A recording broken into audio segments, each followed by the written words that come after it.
ஒருவேளை இதுதான் டிப்ரெஷனோ அப்படின்னு சொல்லிட்டு தாங்க இருந்தது. என்னன்னு பார்த்தீங்கன்னா, அடிக்கடி நான் வந்து ரீல்ஸ்ல வருங்க. சிலது ஏதோ ஒரு விஷயம் பண்ணும்போது, ஏதாவது ஒரு விஷயம் பண்ணுவோம். அந்த மாதிரிலாம் இருக்கும். ஸோ நம்ம லைஃப்லயுமே அது வந்து இருக்கும். ஸோ அதே மாதிரி தான் இன்னைக்கு நடந்துச்சு. நான் வந்து பார்த்தீங்கன்னா, சரி மல்லித்தல சாதம் பண்ணலான்னு சொல்லிட்டு மல்லி இலை, இஞ்சி, பூண்டு, பச்சை மிளகாலாம் போட்டு ஒரு பேஸ்ட் பண்ணி வச்சுட்டேங்க.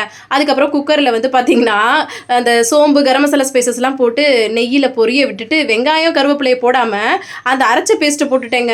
அதுக்கப்புறமா தான் யோசனை வந்து, அதுக்கப்புறம் 2யும் சேர்த்து வதக்கிக்கிட்டு இருந்தேங்க. எப்படியோ வதங்கிடுச்சுங்க. கொஞ்சோண்டு போடும்போதே நெனப்பு வந்ததுனால, கடைசியா அத வந்து போட்டு மிக்ஸ் பண்ணேங்க. அந்த மல்லித்தழ பேஸ்ட்ட. இப்படி இருக்கு பாருங்க. இந்த மாரி நம்ம லைஃப்ல நெறைய விஷயங்கள் நடந்திருக்கும். ஸோ, இன்னைக்கு சடனா அப்படிதான் இருந்துச்சு. ஸோ, மல்லித்தழ சாதத்துக்கு அப்படியே போதும். அது கூட நான் இன்னைக்கு வந்து சரி சிக்கன் மசாலா கொஞ்சம் சேர்த்து அப்படி பண்ணி பார்க்கலாம் அப்படின்னு சொல்லிட்டு, நல்லா அதையும் சேர்த்து சுருள சுருள வதக்கி விட்டுட்டு, சோயா சங்க்ஸ் மீன் மேக்கர வந்து சுடுதண்ணில போட்டு நல்லா பிழிஞ்சு எடுத்துட்டு, அதையும் போட்டு நல்லா சுருட்டி எடுத்தாச்சுங்க. தேவையான அளவு உப்பும் போட்டு அப்படி மிக்ஸ் பண்ணோம்னா, ஒரு டேஸ்ட் செம்மையா இருக்கும். ஸோ, அதுக்கப்புறமா வந்து பார்த்தீங்கன்னா, நம்ம ஊற வச்ச அரிசி, தண்ணி, உப்பு இதெல்லாம் போட்டு மிக்ஸ் பண்ணிட்டு, ஒரு குக்கர்ல ஒரு 2 விசில் விட்டாலே போதுங்க. சூப்பரா இருக்கும். நான் சிக்கன் மசாலா போட்டு ட்ரை பண்ணேங்க. உண்மையாவே சூப்பரா இருந்துச்சு. கண்டிப்பா ட்ரை பண்ணி பாருங்க. இல்லன்னா அது சிக்கன் மசாலா ஸ்கிப் பண்ணிட்டு நீங்க பிளைனா கூட நான் பண்ண மாதிரி பண்ணலாம். ரொம்ப சூப்பரா இருக்கும் மல்லித்தல சாதம்.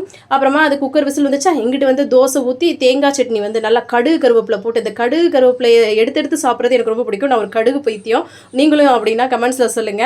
அதுதான் காலைல பிரேக்ஃபாஸ்ட்டு. அப்புறமா மதியம் லஞ்ச் பாக்ஸ்க்கு அப்புறம் நம்ம லஞ்சுக்குன்னு மொத்தமாக பண்ணி வச்சாச்சுங்க.